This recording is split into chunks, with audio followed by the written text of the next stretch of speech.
Sorry for the hiatus. I haven't been dealing well with the passing of John, and it seems to have reached a real point now that it's been nearly a month.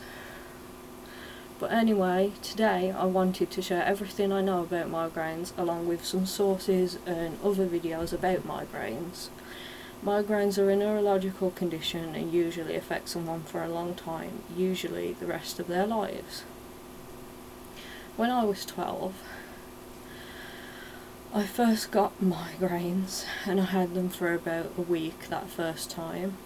Then afterwards I didn't really have any until I became an adult. At 19 I started suffering with them daily, sometimes several a day, and that's when my medication journey began, and I started taking propranolol, which is a beta blocker and controls blood pressure, which also I forgot to fill in my script for, and I'm currently off them right now and I do not feel great, so I apologise for the sweating. I'm also shaking a lot, and I can't control my blood pressure, so basically I'm suffering with POTS. If you know what POTS is, I might make a video on that. If you want me to make a video on it, just comment below and I'll get to making a video on that. Migraines happen when the blood vessels in the brain, sorry, my stand is not very good, it wants to move. Anyway, migraines happen when blood vessels in the brain become overactive, which can cause symptoms such as visual disturbances, poor muscle coordination, racing thoughts, and pain. Pain is the big one. One may also become sensitive to light and sound. There is a wide range of symptoms, from aura to postdrome, beginning and end, including mood changes, fatigue, an increased frequency of yawning, cravings for certain foods and thirst, a stiff neck, increased frequency of urination, numbness and tingling in the extremities, feeling dizzy, difficulty speaking. Migraines last between 2 hours to 3 days, but you can finish one migraine and have a different one a few hours later in the same day. Frequency of migraines changes person to person, and the menstrual cycle can cause migraines due to estrogen being a trigger. This means that any change in this hormone can cause a migraine.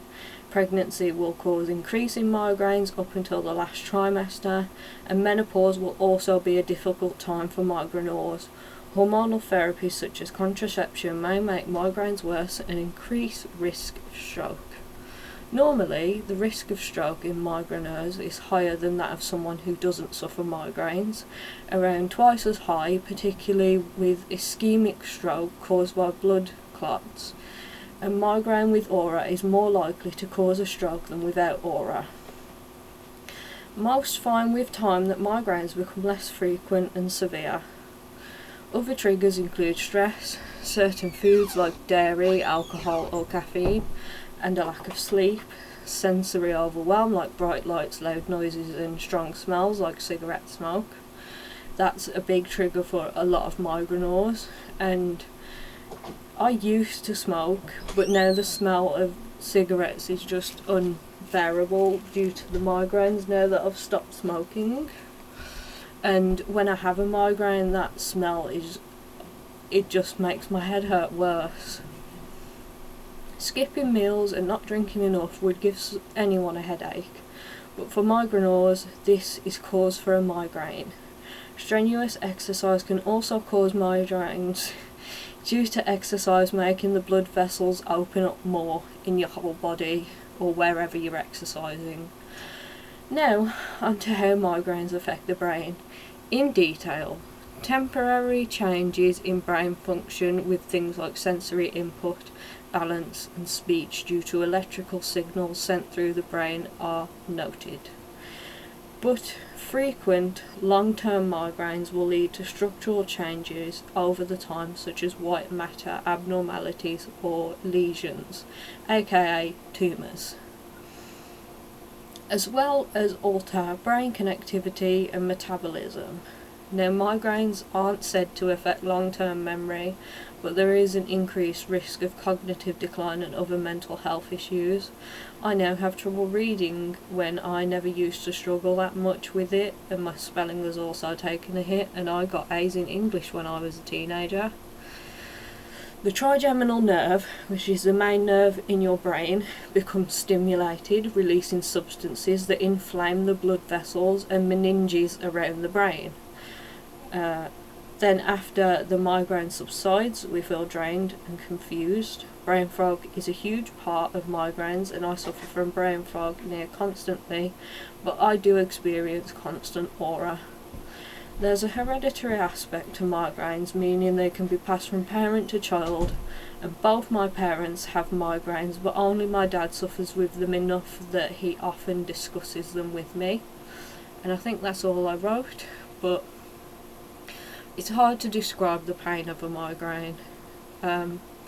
Mine feel like my eyes are trying to push their way out of their skull, or someone's like shoved a nail up here. And I find that if I put my fingers here, depending on which side the migraine is on, it can lessen the pain for a little bit, but it's not comfortable to press down on the top of your eye for extended periods. I do use a gel face mask as well for migraines, but I often forget to use it because it's downstairs in the fridge chilling, because it's cooling gel mask. But yeah, that's everything I know about migraines, and the sources and videos that I will link in the description will obviously give you more information and probably tell you what the meninges are and where the trigeminal nerve is, because I don't have diagrams and I'm not about to like cut my head open and show you my brain. Anyway, that's all from me. I hope you have a good day, good week, good month, good year, and I will see you when I see you.